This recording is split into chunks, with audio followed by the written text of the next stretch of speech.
Hey everyone, Yuval Teren is here from Yuval Teren Coaching Firm, and today we are here with a very special guest, a capoeirista, Tiffany Wolf.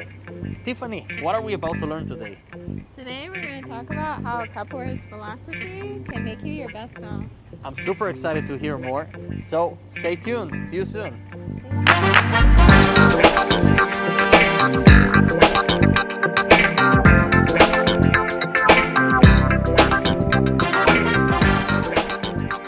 Tiffany, how are you doing? I'm doing amazing. How are you, Yuval? I'm great. So, first of all, I'm very excited to have you on our episode today of Live Your Best Self podcast. And I want to explore a little bit of your world. So, you come from a world of capoeira. Yes. You can share with us what is capoeira? Capoeira is an Afro-Brazilian art form that started from the enslaved Africans that the Portuguese brought from Africa to Brazil. And capoeira developed from all this mixing pot of the different people that come from different African countries, and they blended their culture, their dance, music, and it turned into an art form of kicks and escape that spread around the world, and it was also used as a way for the enslaved Africans to have hope during their difficult times. So I remember myself as a little kid, I used to do capoeira. And I remember, we used to do handstand. Yes. and we used to do like this move. I don't know what's the name of it. Jinga. Jinga? Yes. Jinga. And it was really fun. So I'm curious, is it a form of martial arts? Or how would you describe it? Is it because it's kind of like martial arts, but it's more with moving with your body more? Yes. So it's both a dance and a martial art. It also incorporates music, and that's where you see the dancing, the flow. And what I really like about capoeira is like you can go with the flow in the movements and continue around with your partner in a circle of people we call roda. So, one of the things that I love exploring the podcast is people's philosophy. What is people's philosophy? What are their beliefs? What made them make the choices that they made? And like to dive it into their subconscious mind and is behind the scenes. Yes. So I want to explore a little bit of that world. So maybe you can share with us what brought you into capoeira and why did you choose that specific thing? And maybe you're not sure, but let's explore it. For sure. So I started capoeira in 2016. I tried a capoeira class for the first time and I loved it because at the time I was doing some dance classes over here, and then in another city I was doing martial arts, and capoeira was a wonderful way to combine everything that I was already doing into one class. And the way the teacher set up the class, it made it really fun. I felt like I was a kid again. I could be playful, meet new people, and have a community. And why do you think if you look back at little Tiffany and thinking back about it, say, why did you choose to go into capoeira? What's pulled you in that direction? I think capoeira has a wonderful way of helping you grow as a person. Not only are you doing the physical aspects and you're keeping your body really healthy, but spiritually and emotionally, you're also improving your health as well. I love it.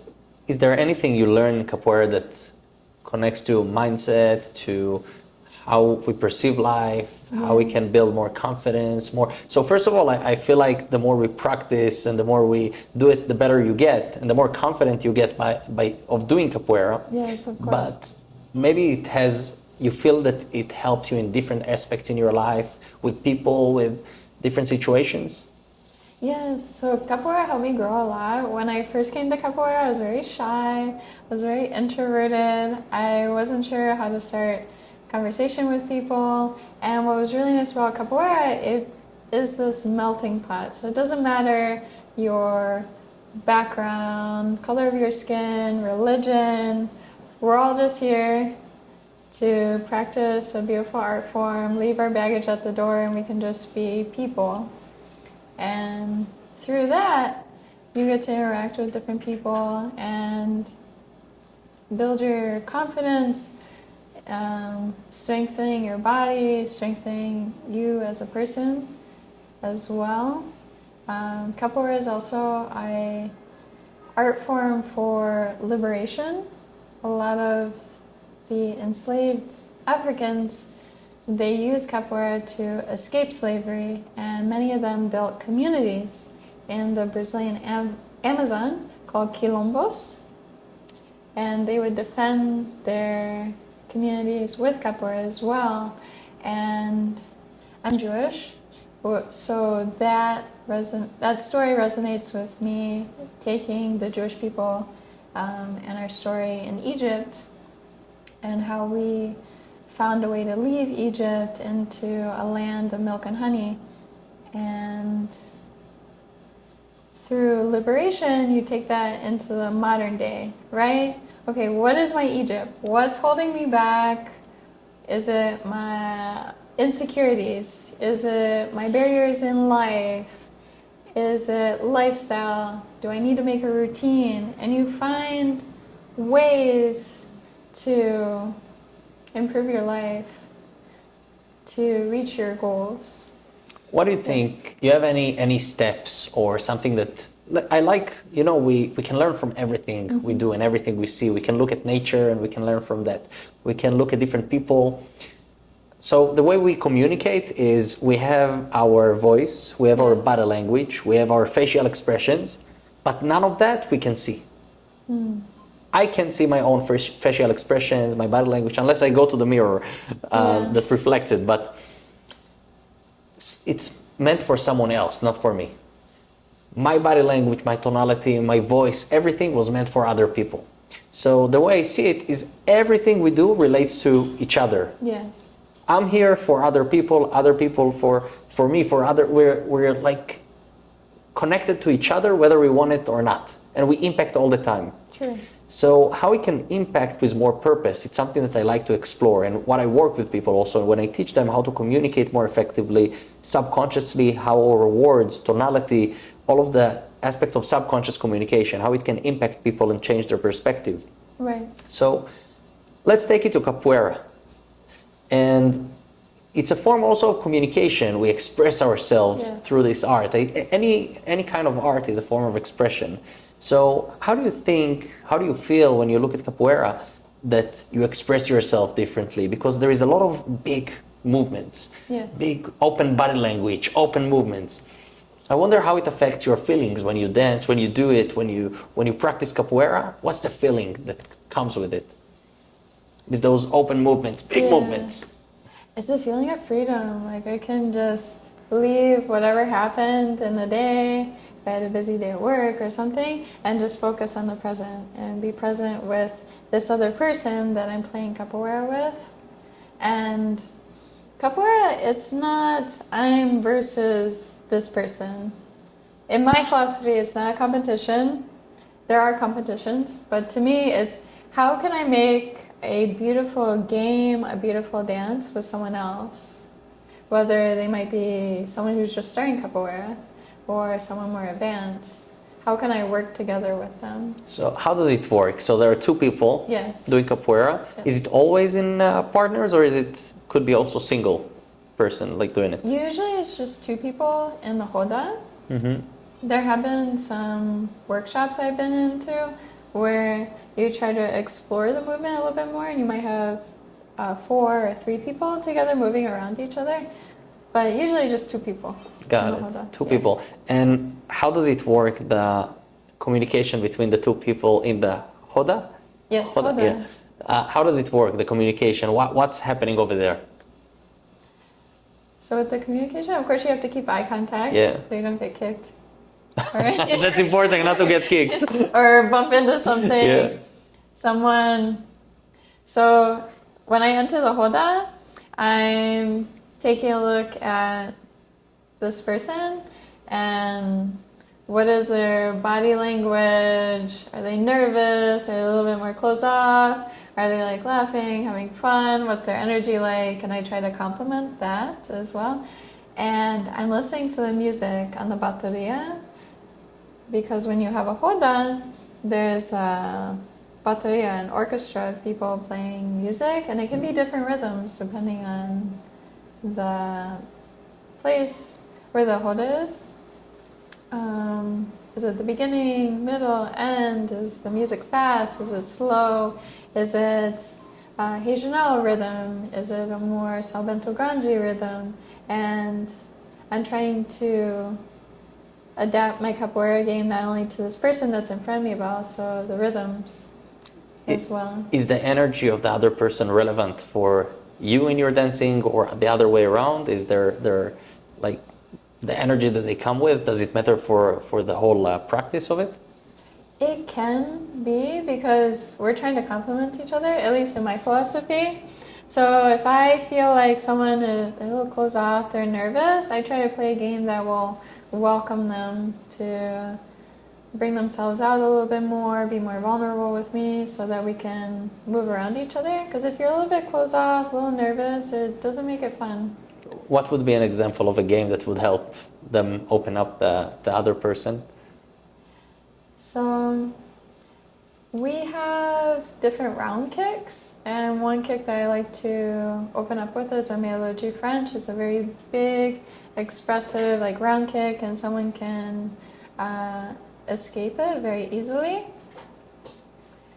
And trying to interact with them that way, like slowly build up the game, and also allow the person to have their chance to do a move.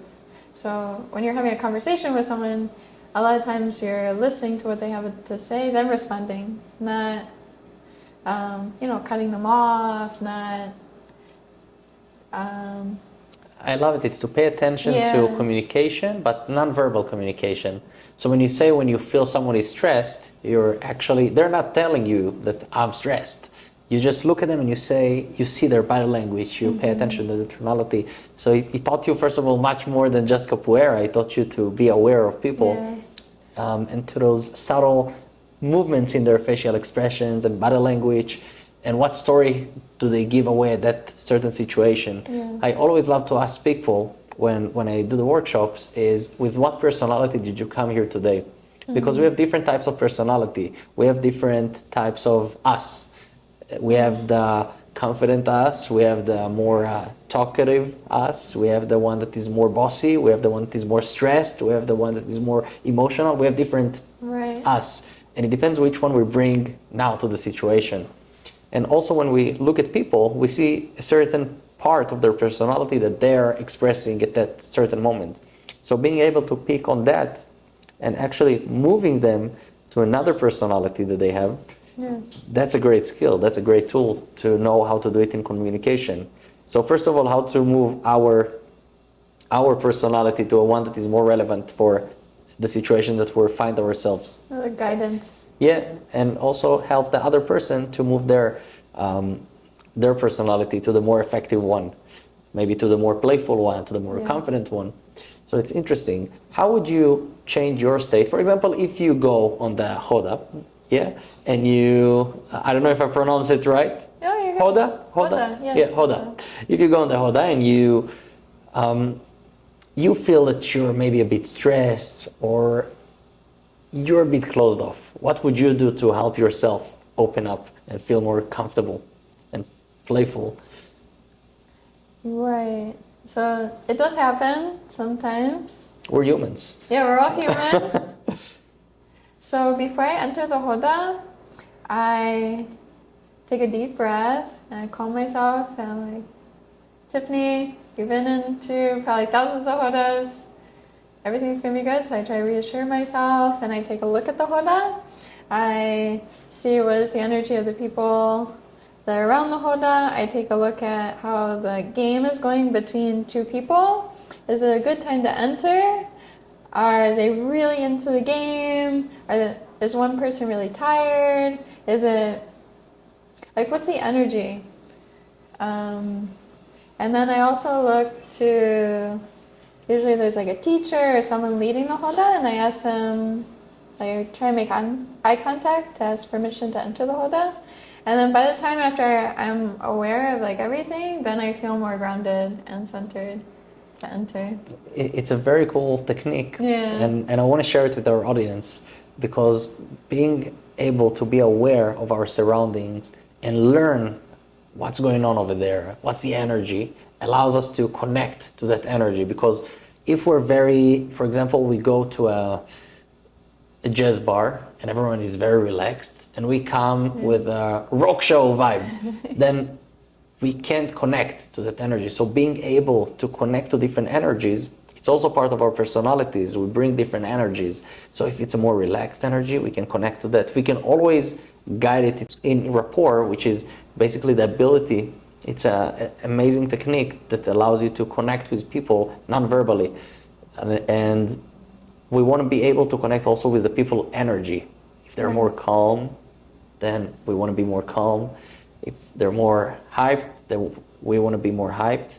And then from that situation, it's easier to lead it to a different energy and change the energy of the room. Right. So something that helped me, I remember as in high school, I think it was around high school, that I had to go for a very important meeting. So I performed since I'm 5-year-old on stage. I was born into a family of magicians, and since I'm 5-year-old, I'm performing on stage. That's amazing. And I used to perform magic shows, and then I took it to mental magic, mentalism, mind reading shows, which is more of the psychology of people, understand how people think. And I remember I went for a very important meeting that relates to that work of the mind reading. Oh, nice. And I was very stressed, and it was kind of an audition meeting. And there were very many people outside of that also came to that audition. And something that I did was, there was some big stress, inside. Yeah. And something that I did, I started to talk with different people around me. And I started to just communicate, hey, you're here for the audition, also to meet this person. And how do you feel, what you're going to do, what you're going to present, what you're going to talk about. And we just started the conversation. And it allowed me to connect to the energy of the room and just be calm, relaxed, grounded, as you said. Grounded. So, and then I don't let my mind and my thoughts just run around. I just focus on the present. Yes. And what do I want to bring, and how can I bring the best version of myself at this moment, with what personality I want to come with. So it's very interesting to learn from capoeira how it can teach us those subtle things that can shift our perspectives and teach us about communication. Right. And I like how you mentioned, what do I want to give to the situation instead of taking? Like, because sometimes there might be people, they might have a mindset, okay, what can I get from this situation? But the mentality, at least in the capoeira that I was raised, how can I give? How can I give great energy to the situation? How can I help improve it?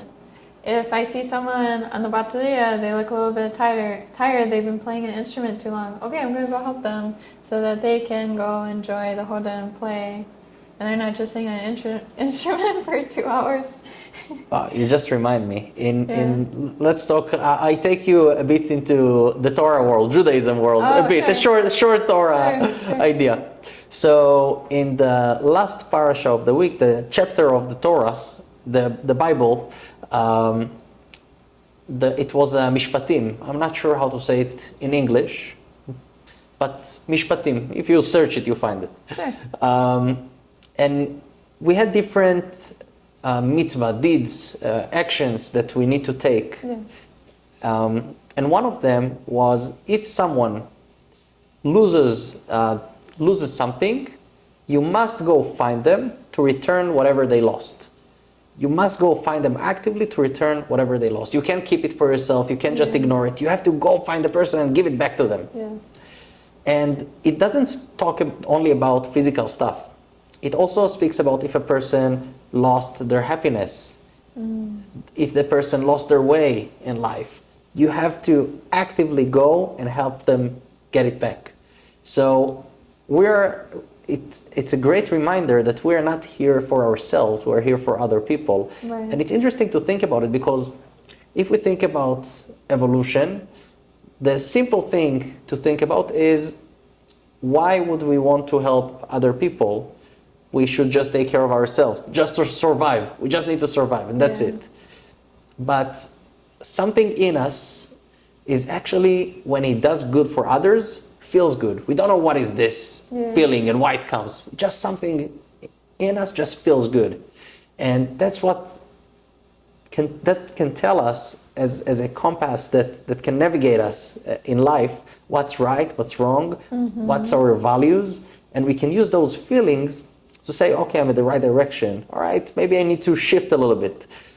But we can use it as a guidance. So we want to give to others, and we want to share good always. And in capoeira, I love how it relates to that.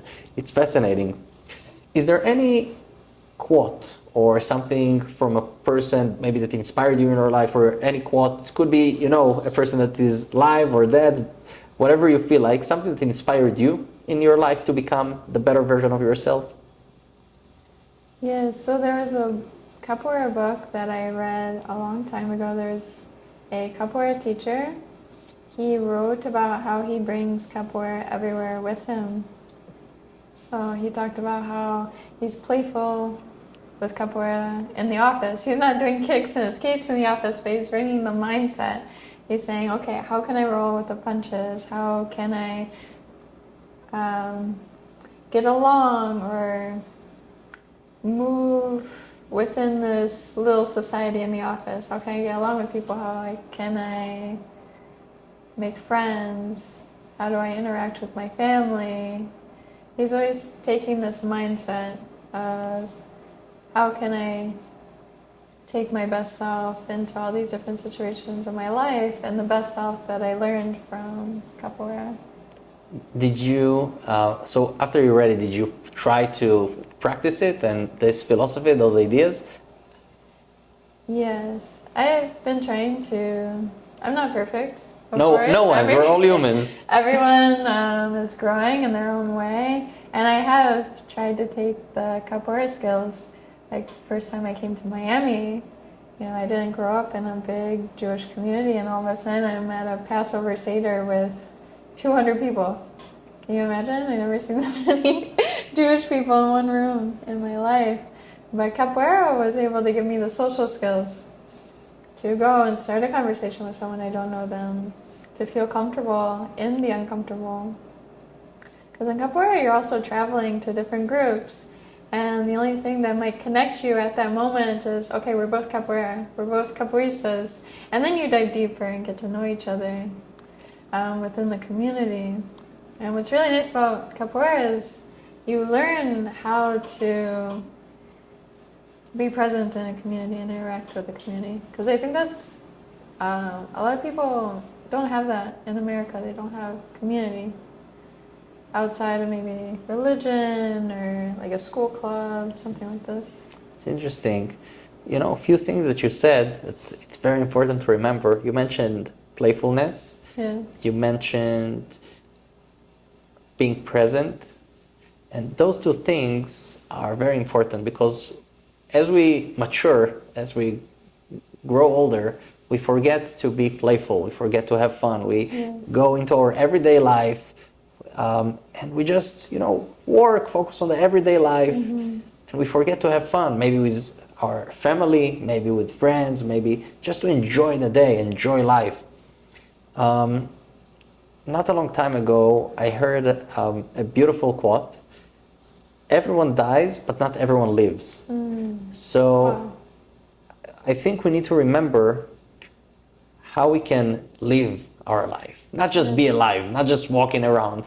What makes us feel alive? What makes us joy? What makes us feel passionate about things? Yeah. And if you have kind of art that you're doing, for example, capoeira, singing, whatever kind of gift you got, use it, apply it in your life. And for our audience, whatever you have it, as Tiffany is doing capoeira, it's something that you love, you're passionate about it. Yes. And take your passion and do it, take it to the next level for our audience to remember that do whatever makes you feel alive.